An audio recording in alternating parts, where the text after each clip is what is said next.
Stardust Racers. Originally going to be called Starfall Racers, but since Universal got sued by the Starfall Education Foundation, they changed the name because they didn't feel like going through a big courtroom setting for this. Which I think it's a big waste of the Starfall Education Foundation's time, because both things are incredibly different, and regardless, I don't think it interferes with any copyright. But let's get back to the ride. Originally from the old concept art of the map, it was going to have both a yellow track and a blue track.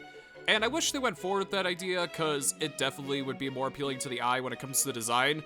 But both are yellow instead? Why? Don't know. But the carts look really good. They look like nice rocket ships, with the flux capacitor from Back to the Future on each of the cart, which why not make this a Back to the Future roller coaster? There's also apparently going to be an indoor scene where it's just space, and if that's the case, trust me, this ride is going to be amazing at night. This ride is also going to be a light spectacular with the front and the left and right sides of the cart, which will make a great view at night. And I feel like this attraction was made as a homage to Dueling Dragons at Islands of Adventure, which was replaced by Hagrid's, a worthy successor in my opinion. Constellation Carousel. Now I know this is just a flat ride, but I feel like a carousel that's themed around the animal constellations and is a figure eight is an amazing idea. And if they make unique designs for these animals, I can't wait to see what they will be, especially since they all have their own unique names, especially the crab. The crab is called Cancer, by the way. And that's gonna be the most disturbing thing at the park. Nah, whatever. Fight Club's one of my favorite movies anyway. Cancel culture is dumb. Hiccup's Wing Gliders. I'd say my main flaw with this attraction so far is, why not you're riding an actual dragon? But I do respect the fake dragon element, given that Hiccup is an inventor of sorts.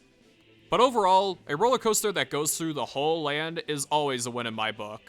There's indoor scenes, and you even go under a bridge with a bunch of water. Now that is awesome. Fire Drill. Probably the second interactive ride in the park, and only water ride so far. I like the idea of spraying wooden dragons and cartoon Vikings like targets. Basically a water version of Buzz Lightyear's Space Ranger Spin. The twins Rough Nut and Tough Nut are involved, which makes sense because it feels like a situation they will get into. From what I heard, the original idea of the attraction was to spray other guests, which would have been fun because I could have been the asshole to other families. But what we already have is still cool. I'm not the biggest fan of water rides because you can't have changing clothes and you're not even allowed to take your shirt off as a hunky dude myself. Maybe I'll ride this every once 5 trips, as I do with every water ride.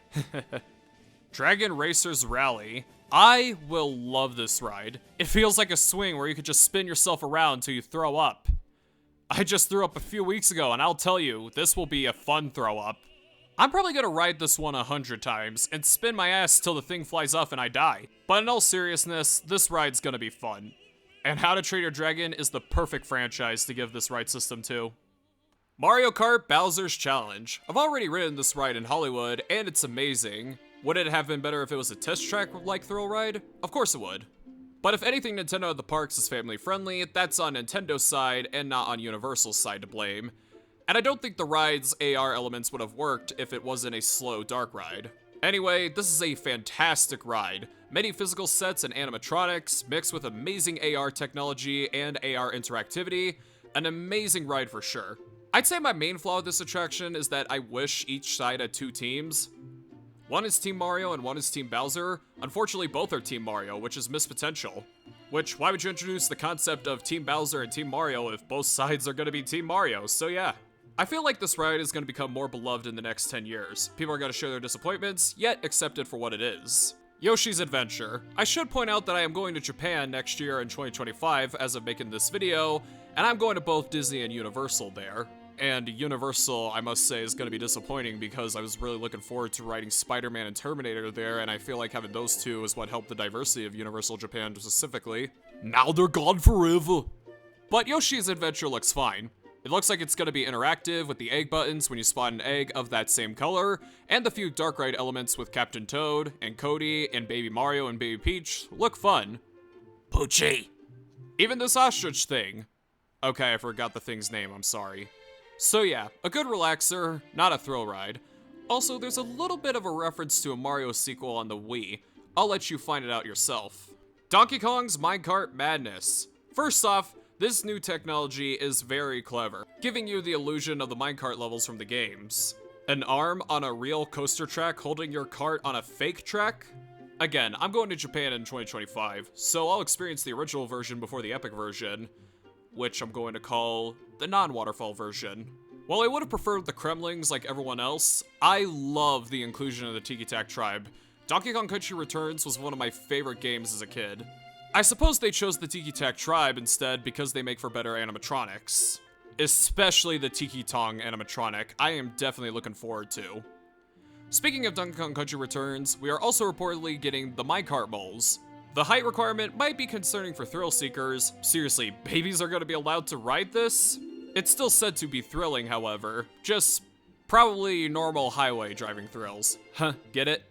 I like how they advertise how this ride is no screens, which is perfect advertising given Universal's reputation. Anyway, who else is going to be on the ride? That frog bastard? The screaming ladies? Dixie Kong? Okay. You're also jumping through spikes. I hope they get a feel on the spikes, but probably not.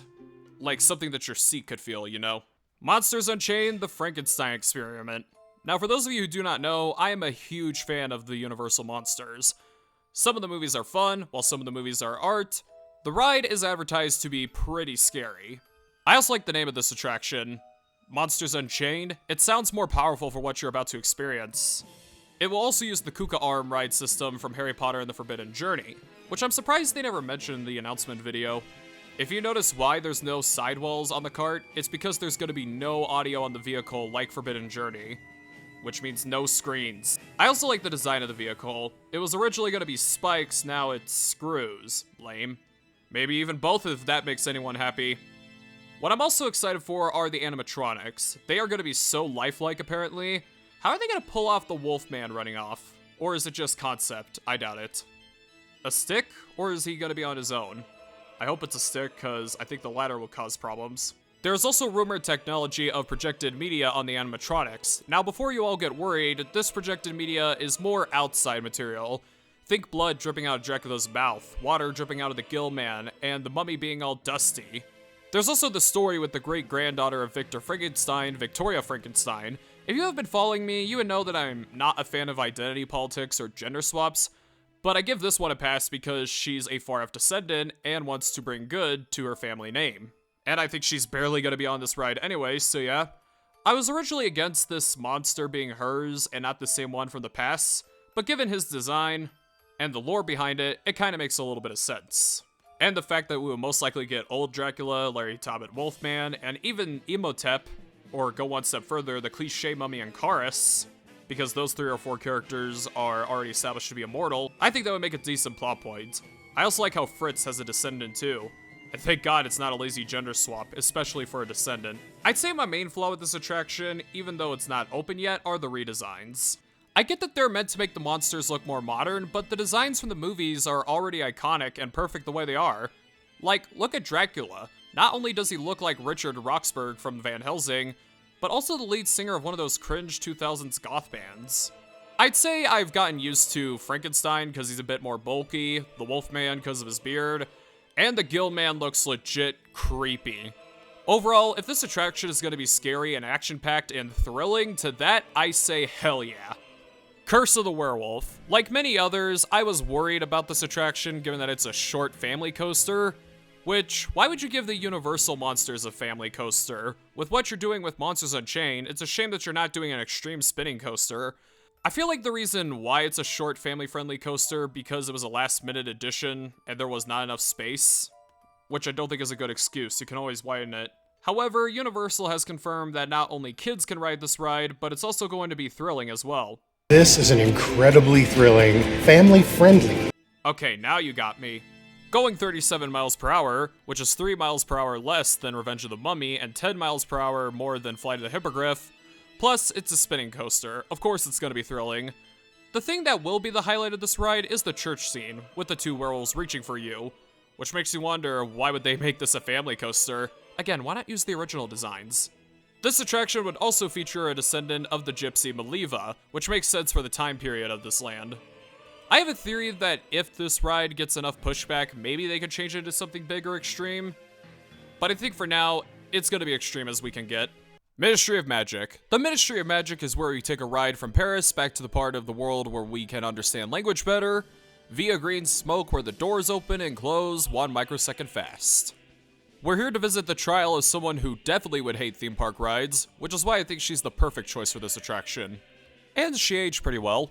Dolores Umbridge. We take a ride system similar to the Amazing Adventures of Spider-Man apparently, but instead it's a 2-row based elevator from the Ministry.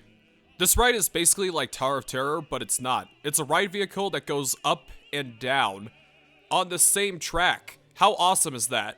With animatronic evil guys, I'm sorry, I don't remember their names. The return of characters from the movies that you, the viewer, definitely forgot existed, and a rumored rhino animatronic from the first Fantastic Beasts movie, and the return of Harry and the gang. I'm not even the greatest Harry Potter fan, and even I'm excited about that. My main flaw so far is the queue. Why can't you view this guy in person? It's just another LED screen. Come on, the guy's better designed than the Pegasus man and the girl. It would have made a great extensive queue. Anyway, I hope you all enjoyed this video. Do you agree with some of my picks? Do you disagree with some of my picks? Let me know in the comments below. Now, if you'll excuse me, I'm about to ride. Shaboom!